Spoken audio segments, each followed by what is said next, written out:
very hard his entire time being here in the North Carolina Senate. Fentanyl, of course, as you know, has become one of the main drivers of the overdose epidemic in the country and in this state. According to the North Carolina Department of Health and Human Services, close to 77% of all overdose deaths in 2021 were all as a result of fentanyl. What this bill represents is our effort to come up with a solution to try to combat the fentanyl and the opioid epidemic. What we do is we make it where an individual who sells these drugs, who pushes these drugs in our community, will be subject to severe, very severe punishment and can be prosecuted as a B2 felony, which is second-degree murder. We also make it where someone who distributes these drugs can be punishable under a Class C felony.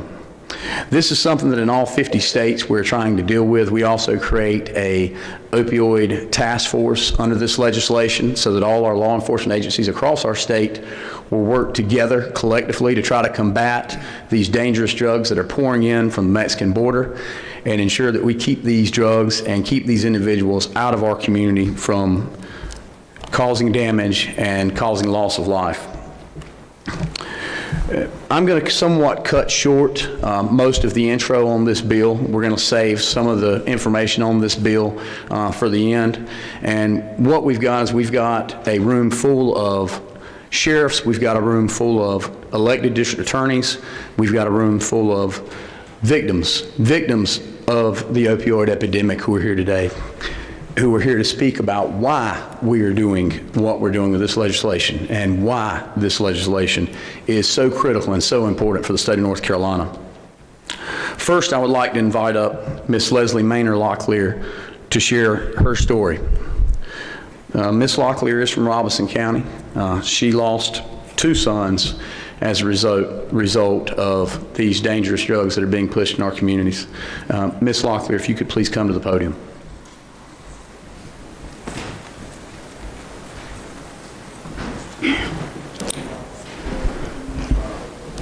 Hello everyone, my name is Leslie Maynor Locklear. Before I begin, I want to say thank you to Senator Danny Brett and the General Assembly for allowing me to be here and share my story of love and loss. And I want to thank all of you for listening. I want to start by giving you some background about myself and my community. I have lived in the small town of Pembroke, North Carolina, all my life, attended and graduated from UNC Pembroke, and taught school in the Robeson County public school system for almost 30 years. To me, growing up in Pembroke was like growing up in Mayberry. It was the all-American life, where people watched out for each other's kids, worshiped in church together, grew their own vegetables, and worked hard, whether that be on the farm, in education, or the industrial sector. I instilled these values in my children and ensured they had the love and support they needed into adulthood.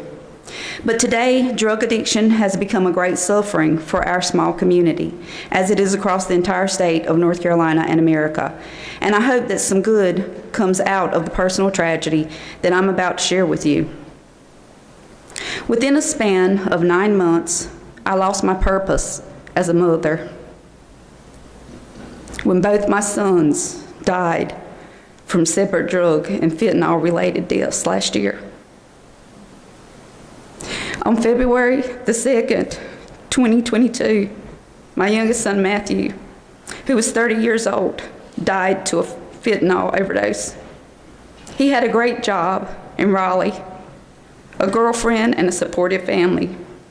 He'd gone to rehab to get clean and was in a recovery program, but simply couldn't shake the opioid addiction that he picked up 4 years before his death. When he took his final hit of heroin that cold February night, he had no idea it was laced with enough fentanyl to yield a blood level of 20 nanograms per milliliter.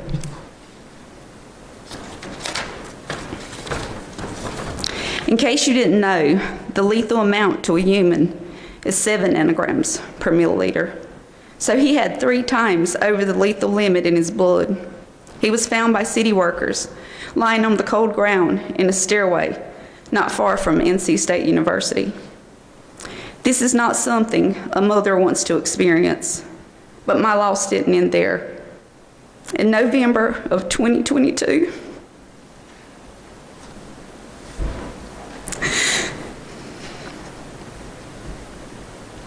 nine months after losing Matthew, my eldest 34-year-old son, Ryan, died. I came home to find him face down in bed, unresponsive and cold.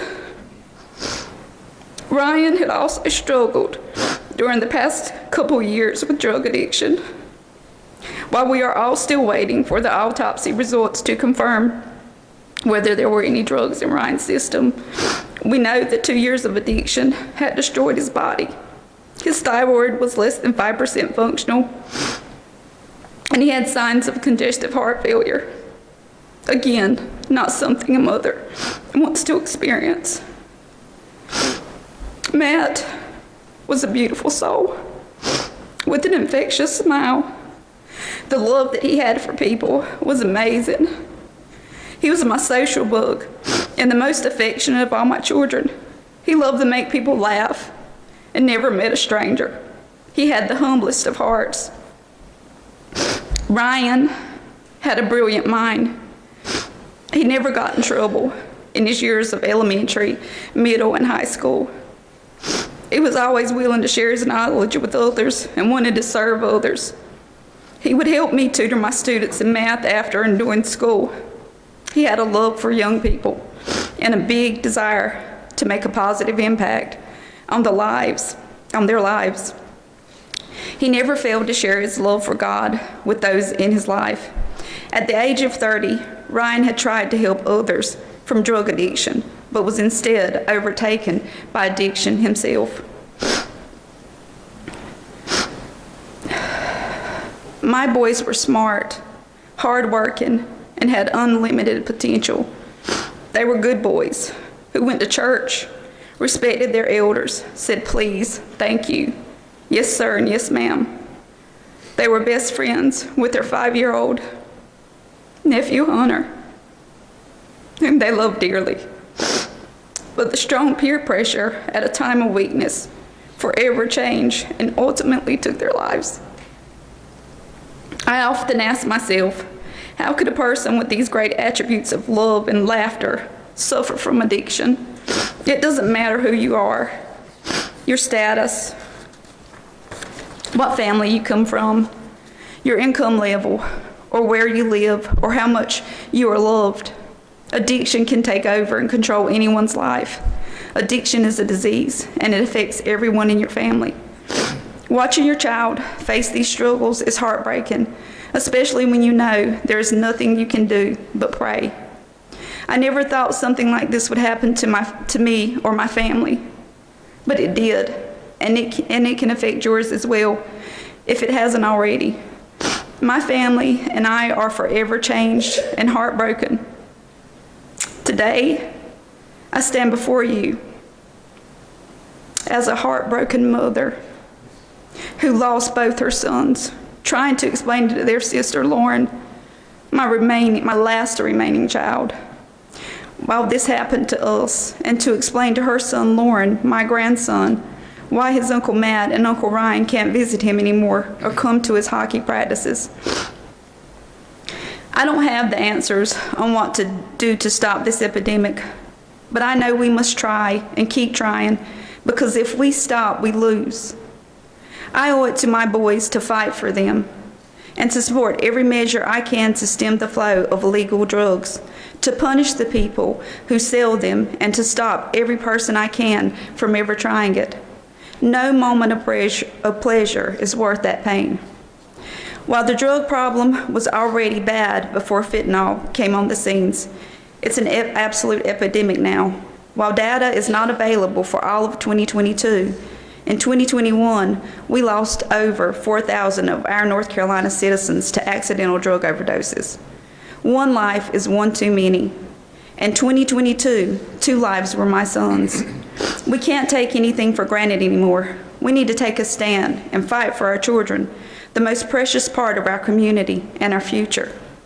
I hope the heartbreaking tragedy that I've experienced from the death of my sons, like other North Carolina families, will spur you to take action to stem the tide of drug and fentanyl-related deaths. Thank you so much.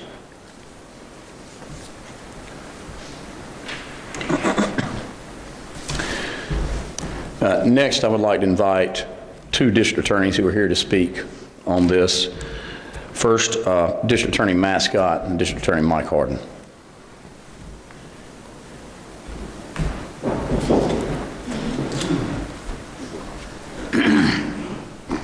I want to thank Senator Britt and the sponsors of this bill and the North Carolina General Assembly for taking this measure up. It is much needed to arm us with what we need to go after those individuals that are spreading the poison in our communities.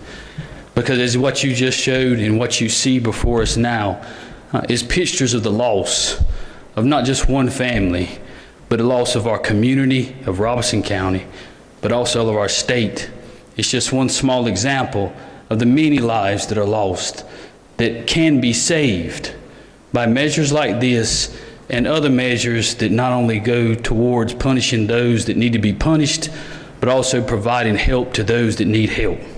And that's what we will strive to do, and we are glad that this measure is before the General Assembly, and we pray that it get passed and passed quickly. Thank you. I'm Mike Hardin. I'm the district attorney for Hoke and Moore counties, and in an effort to sort of look at the opioid issues that we've had in our district, I've spoken with our sheriff who's here, Sheriff Ronnie Fields, and other law enforcement agencies within my district. And I think the fuller story is how many calls that law enforcement actually get in reference to overdoses. Not just the deaths, but how many calls do they get?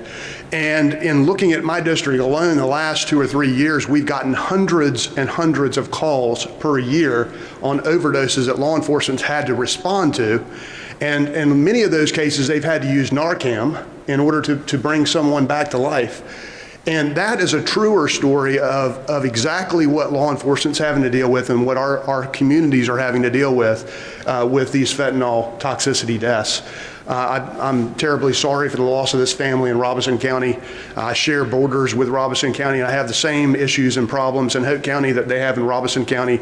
We have the same problems in Moore County.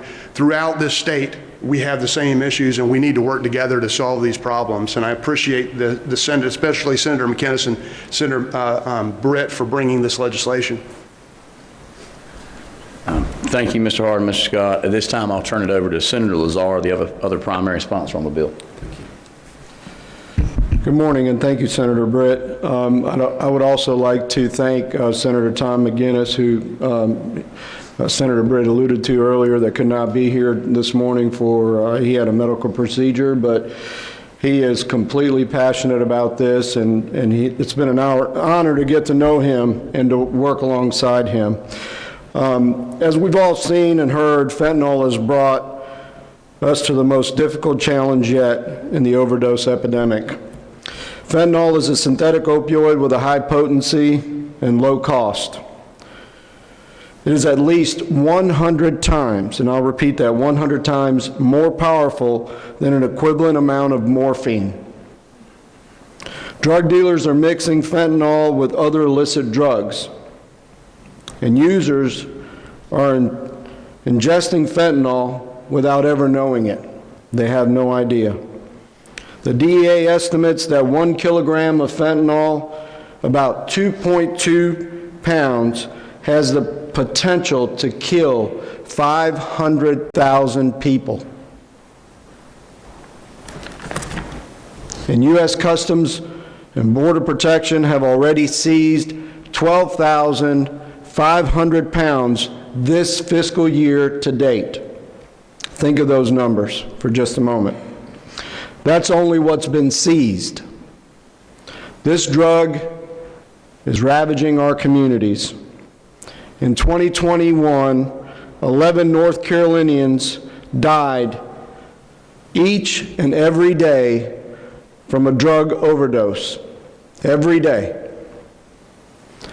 As Senator Britt noted, more than 77% of overdose deaths in the state in 2021 likely involved fentanyl. It's the leading killer of all. It's a tragedy that fentanyl and opioids, what they've completely done to our local communities, to the people we so dearly love, and to our neighbors.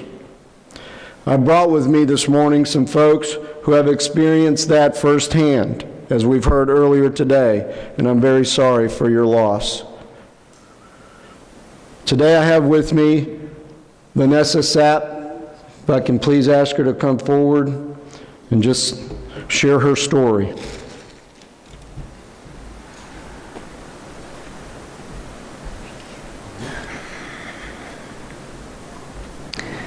Hello, my name is Vanessa South. Thank you for inviting me to come share. I am the mother of 4 children. I have 3 daughters, 23, 21, and 18, and 1 son who passed away in 2016. Jason Sapp, we called him Wes. Wes passed away at the age of 21. He was what I would say was my golden child. He was an all-star athlete. He was a straight A student. I often say now he was a big fish in a little pond in our little community in Onslow County. And we sent him to college, and he all of a sudden was a little fish in a big pond, and that didn't serve him well. And in 2016, my son passed away from a drug overdose. At the time, Narcan was not readily available, and we never had a chance to even save my son. Since then, we've made a lot of strides with Narcan availability, but we still have a lot of work that needs to be done. Fortunately for us, the law enforcement and our district attorney's office were very supportive in seeking a conviction for and holding the person accountable that had provided my son the drug. And they did get a second-degree murder charge on the individual that gave my son a drug, and then federally another individual was charged as well for distribution. At that time, the laws were written so that you had to prove malice, and since then some of those laws have changed. But after we were able to get that conviction, I had a lot of families reach out to me in the state of North Carolina asking how we reached that conviction, because they didn't have the support that we had. And I will always forever be grateful to Onslow County and District Attorney Ernie Lee and his office for fighting so hard for my son. But laws like this are so important because other families need to have that closure that we have. You know, none of it will ever bring our son back, but it absolutely brought individuals off the street that no doubt has saved other lives. So laws like this are extremely important, and I thank you all for working so hard for this. Thank you. Thank you, Vanessa. And now I'll ask Angie Todd to please come forward, share her story.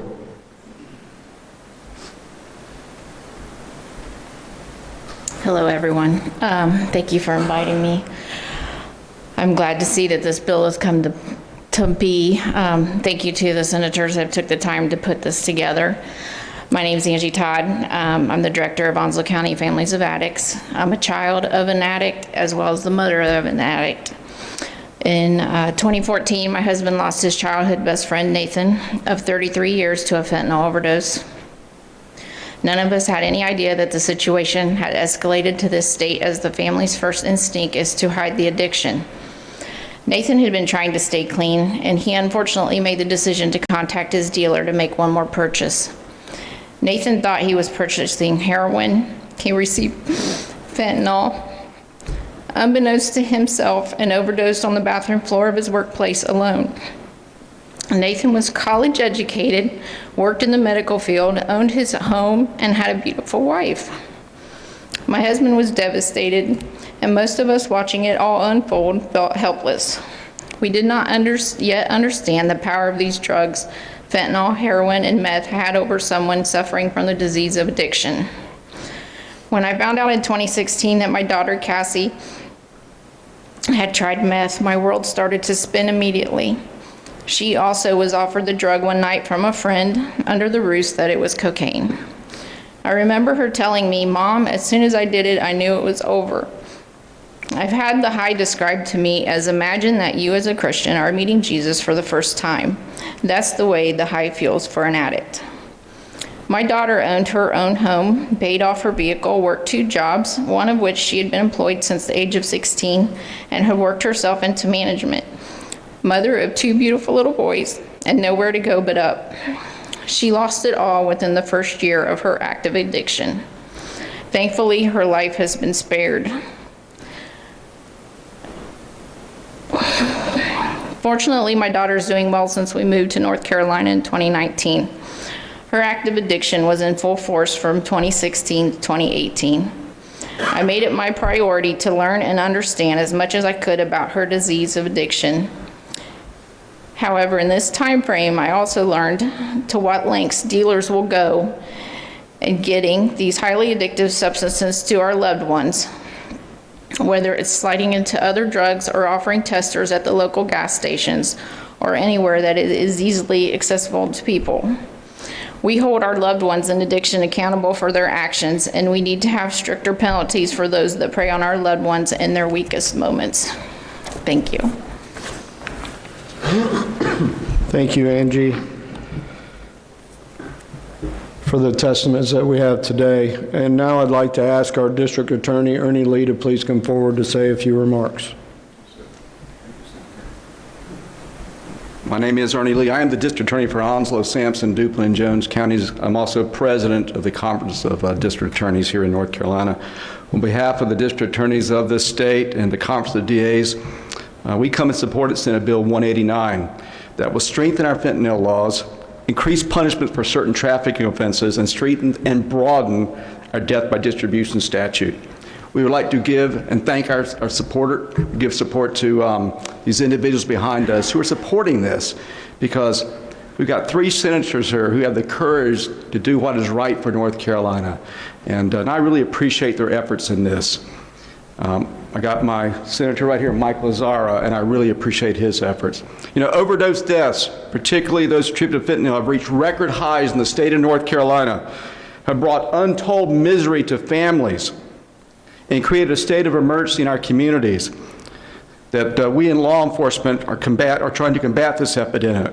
Senator Lazzara and I, we both reside in Onslow County, and I can tell you, particularly in our Sneads Ferry community along the coast, there has been a rash of opioid deaths and fentanyl deaths.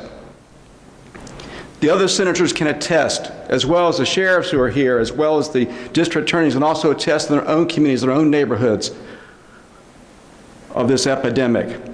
I have personally met with families of those loved ones who have overdosed and died. I met with Vanessa back in 2016 over in Sneads Ferry. My office and I have prosecuted those who sell drugs, distribute drugs, and cause the death of others, because it does make a difference. If prosecutors and law enforcement will stand up, we can make a difference for these families. But we need clarity in the law of some of the drug laws, and SB 189 would not only give certain punishments for trafficking those lethal substances, but also give clarity to the prosecutors. By placing the various theories and levels of culpability in one statute, law enforcement and prosecutors can arrest and prosecute defendants who deliver those substances according to their level of involvement and intent of the crime at the time. This is sending a clear message that this behavior will not be tolerated in the state of North Carolina. We don't need any more mothers having to come up here and talk about their children who have died. The elected district attorneys on the front row, we represent from the coast to the mountains of North Carolina, and we are present today because we appreciate the sponsors of this bill and how they have worked hand in hand with the Conference of DAs to get the language of SB 189 into a workable solution. We are committed by our presence here and continue to work with senators, House members, law enforcement, and all involved to see that this bill is passed. Thank you. Thank you. Appreciate you.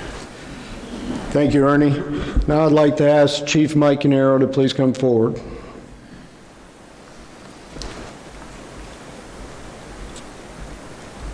Thank you, Senator Lazzara. You know, I've had the opportunity to talk to some family members in the last month, And as a police chief, that's the hardest thing I have to do, is because they ask me, what can you do? Why can't you stop this? And it just breaks my heart, especially the last funeral that I went to and talked to their parents were kids that played with my kids. It is an epidemic. Last year we gave Narcan 200 times in the city of Jacksonville. That doesn't count for EMS, that doesn't count for the fire department, that's police officers giving Narcan. Those deaths would have occurred if we didn't give that life-saving drug. You know, often when I get questioned about what police officers do and what the police department does, I get questioned about crime problems in the community. We've had more deaths in the city of Jacksonville due to fentanyl than suicides, homicides, and fatal car crashes combined. It's a serious problem in our community. It's a serious problem across the state. And I appreciate the senators behind us giving us the tools that we need to make our community a safer place. So thank you very much.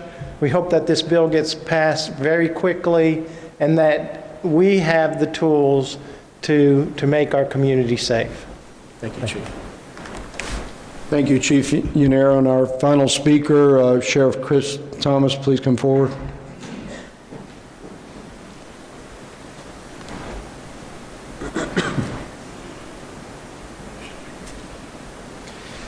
First, I'd like to thank Senator Lazar and the others who sponsored this bill. The devastation that the fentanyl epidemic has brought to Onslow County has been horrible. In the calendar year of 2022, we had 72 overdose deaths in Onslow County, and that's a county of roughly 210,000 people. That does not include the jurisdiction that the chief was just talking about, his town. We're deploying Narcan daily. We have a MAP program in our detention center. We try to work with counselors. We try to work with treatment centers. But the challenge is getting the folks that deliver this poison into court and through the system. And this will clarify it for us and will help us greatly to move these through the system to get these people who are spreading this poison in our community in behind bars where they need to be. And again, I've known Miss Vanessa since the incident with her son. I've seen the devastation it's had on her family, on her personally, and I've seen the devastation it's had on many families.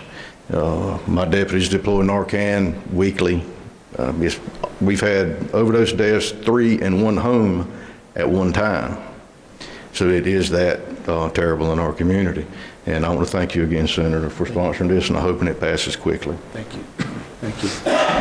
I want to thank all the speakers that were here today, and our challenge today is to be the voice for the voiceless, of those who are no longer here, that can't come up here and talk about their experiences because they're no longer here. So we're going to continue the fight, and we're going to continue to make our laws stronger and hold people accountable for destroying the very people that we so love. So now I will ask Senator Britt to please come forward and go through some of the details of the bill. Senator Britt. Thank you, Senator Lazar. We do also have Sheriff Blackwood, if he would come up quickly first, and then we'll turn to questions.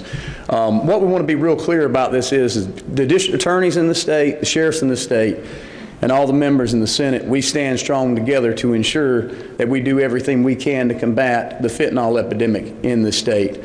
And we're going to put whatever we can in the budget to ensure that all the tools are there so that the law enforcement can do what they need to do, so that this task force that's created in this bill can do what it needs to do to target those people and let them know, if you're out there pushing fentanyl in our communities, we're coming after you and we're going to come after you together. Sheriff Blackwood.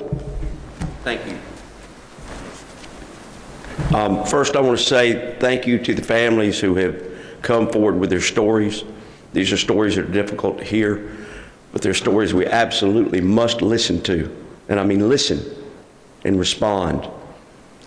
Fentanyl has ravaged our communities across this state.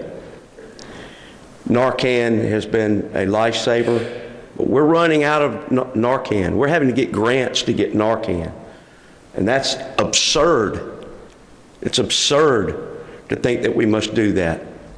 I want to thank the primary bills of this sponsor, and I'm Charles Blackwood, Sheriff of Orange County, and I'm president of the North Carolina Sheriff's Association. I'd like to thank the primary bill sponsors, Senator McInnes, Senator Britt, Senator Lazzara, and all the legislators that support this critical legislation. We've got a large number of sheriffs and chiefs of police here today, a large number of district attorneys and elected officials. That pales into comparison to the large numbers of people that have lost loved ones and family members. Fentanyl is deadly and highly addictive. It is much more lethal than other unlawful drugs, and it's killing North Carolinians in record numbers. It's life-threatening to those who misuse it. It's life-threatening to the general public. It's life-threatening to law enforcement officers and emergency personnel who try to save lives. It's deadly in very small doses. Just 2 milligrams is potentially a lethal dose. That's a few grains of sand. The North Carolina Sheriff's Association highly supports this legislation, and we continue to support any legislation regarding fentanyl and the ability for us to clearly enforce the laws that'll help us save lives. I've been with the Sheriff's Office for 42 years. That means I've got 1 year of experience 42 times. And I say that to say that what worked a year ago won't work this year. What worked 2 years ago won't work this year. We have to change with the changes that we face, and it is time for a change. If there's ever been a bipartisan bill in the state of North Carolina, this one is it. Thank you very much. Thank you, Sheriff Blackwood. What's next for the bill? We're going to hear the bill in Judiciary today. We do have some amendments that are going to be run on the bill. One of those amendments may not be ready until it crosses over to the House. This deals with the issue of a minor child who ingests fentanyl. Just recently in Robeson County, we had fentanyl that was left out by a parent that was a user.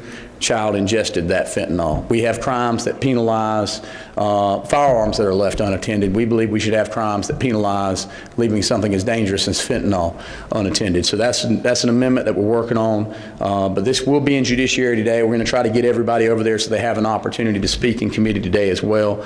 I can explain more of the changes that we do in here, but this is also all going to be covered in Judiciary today, and we're running up to 10:33 right now. So if there are any questions about the bill, Senator Lazzara and I are here available for them. If you don't have any immediate questions, all this will be covered in Judiciary at 11 o'clock today.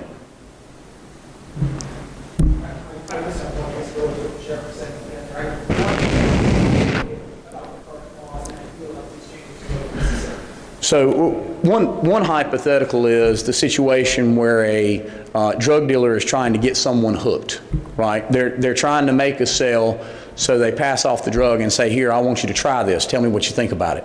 But they're not actually engaged in a sale, but they're trying to facilitate a sale. That individual cannot be punished under our existing death by distribution law because of the way it's currently drafted. And it just simply offers clarity throughout the statute and also combines multiple different statutes into one place that makes it easier to charge and easier to prosecute. And Senator Lazzara, did you? Well, I think we can also look at the different levels of felony that's been established.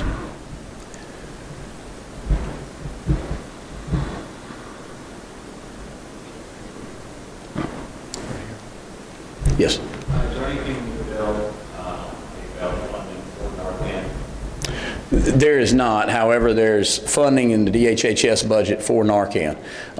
There's been funding that's gone out to municipal police departments as well as to the volunteer fire departments have Narcan now. The rescue units have Narcan now. And it's like District Attorney Hardin said, you know, it's not really, and this is one of the things that he and I talked about when we talked about this bill. Yeah, we've had over 4,000 deaths in the state, but if you look at the number of individuals who have been revived due to Narcan, if every one of those cases would have been a death, we're talking an exponentially higher number. So yeah, we've been funding Narcan. That's funded elsewhere, not in this bill. This bill deals with the punishment of the distribution. This bill deals with combating the opioid and fentanyl as it's entering into our streets, and trying to come up with a collaborative approach with law enforcement agencies across the state, across the counties, across municipalities, working together to make coordinated efforts to target these folks who are pushing fentanyl into the communities. Yes, sir. I have more or less the same question about on the court system of the DA's office, the caseload that's created for backlog across the state, particularly in rural areas. And, obviously it's not this bill, but it's going to be a Yeah, so every budget since I've been chairing Justice and Public Safety has increased funding for the district attorneys. We've added additional positions for the district attorneys. One of the requests from Administrative Office of the courts, as well as one of the requests from the district attorneys as one of their priorities, is raising the average or median pay of district attorneys so that they can afford to pay district attorneys a salary that's comparable to what they can make in private practice so that they can attract DAs. Because the positions are there, the issue is getting the funding that's enough to get folks there. 20 years ago, whenever I went to the district attorney's office, folks went there as a training ground. The generation now, it's not so much where folks go there as a training ground out of law school anymore. But we're trying to work to get it there again. So the JPS chairs intend to request funding to honor the DA's request and AOC's request. What happens with that after we make that request, I can't say. But we plan on putting that request in the budget, on the JPS budget in the Senate. I think to follow up, and just as a follow-up to an earlier question, when you look at this bill, it looks at different areas that are touched by controlled substances. It also increases the penalties and fines that will serve as, hopefully, as a deterrent to the traffickers. It's got the expanded scope of death by distribution that will hopefully discourage drug use among our youth. The Good Samaritan changes will also encourage users to seek medical help in the event of overdose. And then, of course, the actual task force will help our lawmakers to get information that we need to stay on top of the issue. There's another question?